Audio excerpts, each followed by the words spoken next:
Hello friends, welcome back to my channel. मैं ममता और दिल से स्वागत करती हूँ आपका अपने चैनल में। कैसे हैं आप लोग? मैं तो बहुत ठीक हूँ। आशा करती हूँ आप लोग भी बहुत ठीक होंगे।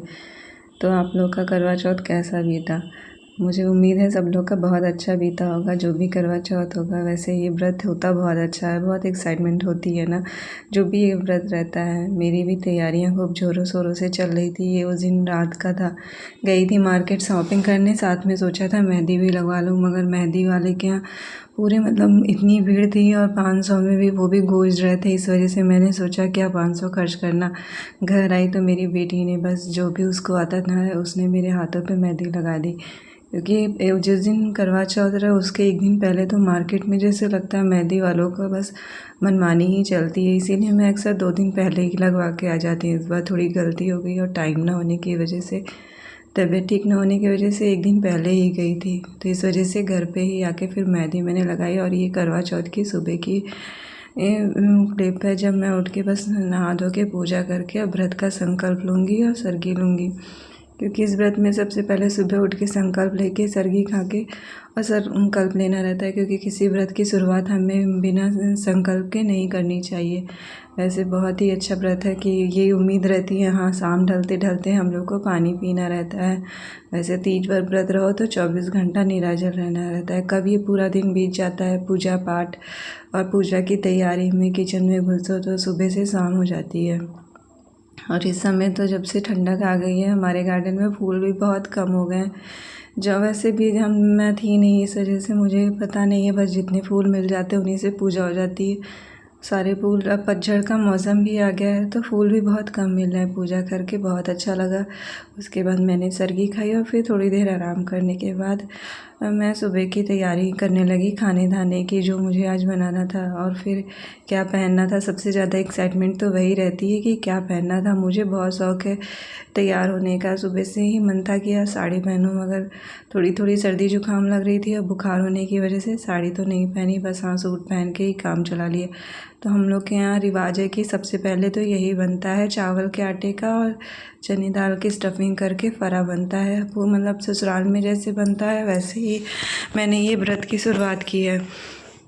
तो सबसे पहले सुबह उठ के मतलब जब टाइम मिला तो सब सारी काम करने के बाद मैंने सबसे पहले फरा ही बना लिया था, क्योंकि ये बहुत ही टाइम टेकिंग होता है, टाइम इसको बनाने में बहुत लगता है। तो ये बनाने के बाद फिर मैंने बनाई थी आलू गोभी की सब्ज़ी, साथ में खीर और कढ़ाई पनीर, बहुत कुछ बना था। देखते रहिए आप लोग।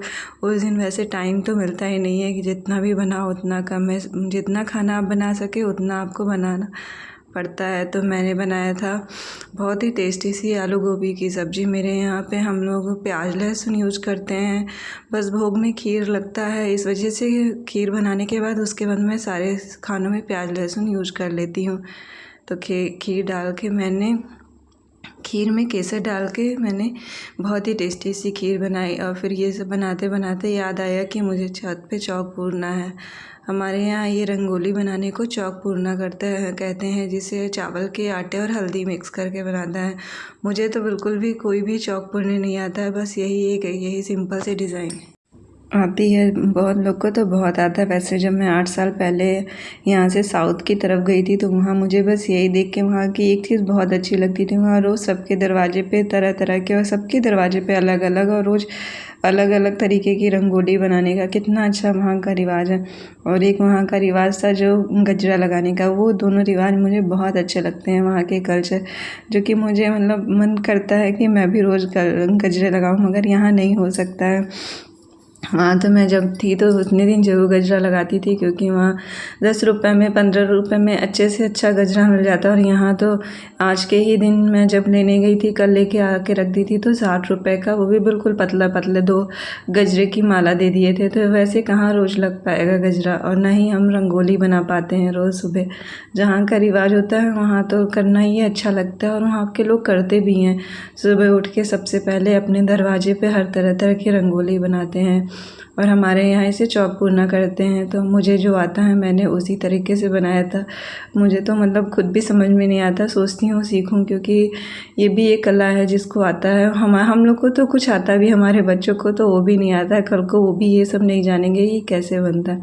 हाँ, जब मैं ये बना रही थी तो मेरी छोटी बेटी बहुत एक्साइटेड थी कि मैं भी बनाऊँगी। मगर मैं छोड़ दी कहीं कि नहीं आज जल्दी है तो मैं बना लेती हूँ। फिर मैं आ गई नीचे क्योंकि अब मेरी मल्टीटास्किंग शुरू हो गई थी क्योंकि लेट हो रही थी तो और मुझे बनाना था बहुत सारा खाना।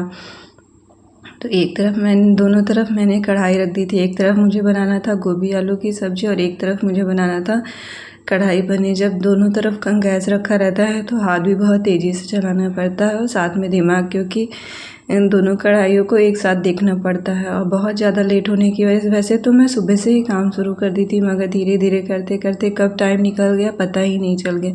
जाड़े के मौसम अब आ गया है, अब शाम बहुत जल्दी हो जाती है, 5 साढ़े 5 बजे तो अंधेरा होने लगता है। अब टाइम बहुत है, मगर हाँ लग रहा था कि थोड़ा सा पहले ही खाना बना के और किचन विचन साफ़ करके फिर उसके बाद तैयार हुआ जाए तो अच्छा लगता है। तो बस सिंपल सी मैंने आलू गोभी और मटर की सब्ज़ी बनाई थी, जिसमें मैंने आज प्याज को पीस के और टमाटर की ग्रेवी से बनाई थी और कढ़ाई पनीर को भी मैंने काजू वाले पेस्ट से बनाई थी। दोनों ही सब्ज़ियाँ बहुत ही टेस्टी बन के तैयार हुई थी। वैसे तो आज कोई इतना टाइम नहीं था कि मैं सबके साथ रेसिपी मतलब शेयर करूं, मगर आप लोग के यहाँ क्या क्या बनता है बताइएगा। हमारे वहाँ तो जो बनता है मतलब आप जो बना सके वो भी बनता है, उतना कुछ बन सकता है। मैं सब्ज़ी जब बनाती हूँ तो बीच में ही थोड़ी सी धनिया पत्ती जोड़ डाल देती हूँ, जिससे कि उसका फ्लेवर सब्ज़ी में बहुत अच्छा आता है। सब्ज़ी के लास्ट में तो धनिया पत्ती पड़ती ही है, मगर बीच में डाल दे तो उससे भी बहुत अच्छा फ्लेवर आता है। इधर मेरे कढ़ाई पनीर का भी मसाला तैयार हो गया था और मैं कढ़ाई पनीर में धनिया और जीरा और लाल मिर्च को भून के हल्का सा पीस के उसका मसाला डालती हूँ, जिससे कि कढ़ाई पनीर बहुत ही टेस्टी होती है। फिर उसमें कसूरी मेथी डाल के सारे मसालों को डाल के थोड़ा सा पानी डाल के बस रख दिया था भूनने के लिए। इधर कढ़ाई पनीर भी तैयार हो गई है। इधर आलू गोभी भी थोड़ी देर भुनने के बाद तैयार हो जाएगी। इसे मैंने थोड़ी सी लटपटी ही बनाई थी। तो लगभग अब मेरा सब्ज़ी बनाने का काम ख़त्म हो गया था। और फिर मैंने बनाया था दही बड़ा।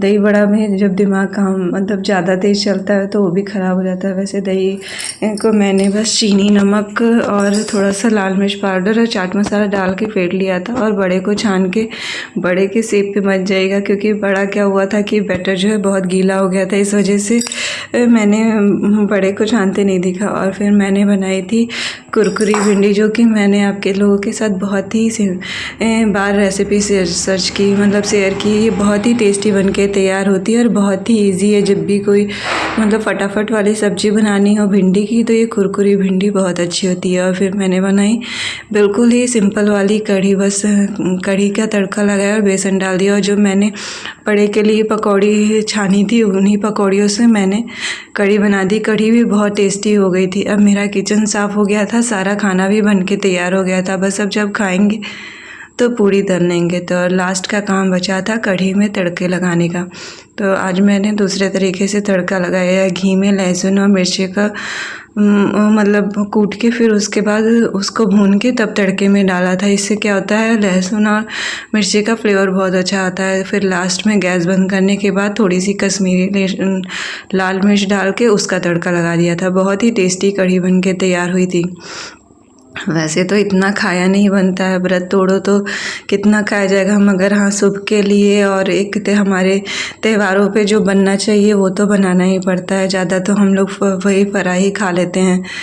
और फिर उसके बाद मैं नहा धो के सारा किचन समेट के आ गई थी पूजा करने की तैयारी में। वैसे मुझे पहनना कुछ था, मगर उसका ब्लाउज़ मेरा दर्जी नहीं देके गया था, इस वजह से मैंने आज दूसरी साड़ी पहन ली थी। ये भी साड़ी अच्छी थी, मगर जो आप दिमाग में सोचे रहिए कि हाँ ये साड़ी पहननी है तो उसकी तैयारी आप पहले से किए रहते हैं। ये साड़ी बहुत अच्छी तो नहीं लग रही थी, मगर हाँ मैंने उसको ही पहन लिया था। फिर उसके बाद मैं पूजा कर ली। उसके बाद ऊपर जाने की छत पे जो लेके थाली जाते हैं उसकी तैयारी कर ली थी। बहुत ही सिंपल सी पूजा जो भी हमारे घर में होती है वही पूजा मैंने की थी। कहानी सुनी थी। उसके बाद जो करवा माता को चढ़ाते हैं वो सब चढ़ाने के बाद पूजा करने मतलब 7 बजे तक तो मेरी पूजा हो गई थी, 7 सवा 7 बजे तक। उसके बाद मैं चली गई थी छत पे। घर पे नीचे पूजा कर लो तो फिर उसके बाद छत पे जाके चांद का इंतज़ार करना सबसे बड़ा मतलब बहुत बड़ा काम लगता है कि बस अब निकल जाए और हम लोग पानी पी लें। तो ये रही मेरी रंगोली। बहुत मतलब बहुत सुंदर तो नहीं बनी थी, मगर हाँ मुझे अच्छी लग रही थी। तो मैं थोड़ी देर बाद चाँद भी निकल आया, मगर वही 15 मिनट ही जैसे पहाड़ की तरह लग रहा था, टाइम ही नहीं पास हो रहा था। और तब मैंने चाँद को अर्घ दिया। फिर उसके बाद सब पूजा पाठ करके फिर मैं नीचे आ गई थी। और सबसे पहले मैंने पिया था चाय, क्योंकि हमारी शाम की चाय तो मिस ही हो जाती है। सबको बस यही रहता है कि हाँ पहले चाय पिया जाए, उसके बाद ही कुछ खाएंगे। तो पानी पीने के बाद मैंने पहले चाय पिया, उसके बाद खाई दही बड़ा। उसके बाद मैं आपको दिखाती हूँ आज की मेरी स्पेशल करवा चौथ की थाली, जो कि बहुत ही टेस्टी बन के तैयार हुई थी। ये देखिए चटनी के ढक्कन भी जल्दी जल्दी में उल्टे ही लग रहे थे। तुम आलू की गोभी की सब्जी, फराज और फिर खीर, साथ में भिंडी की सब्जी और पनीर की सब्जी, और साथ में कढ़ी और सलाद। तो मतलब ये तो कंपलसरी ही रहता है। तो ये रही मेरी करवा चौथ की थाली। तो मैं चलती हूँ अब खाना खाने। तो अगर आपको मेरे इस वीडियो में कुछ भी अच्छा लगा हो तो प्लीज़ लाइक और सब्सक्राइब जरूर करिएगा। मिलती हूँ।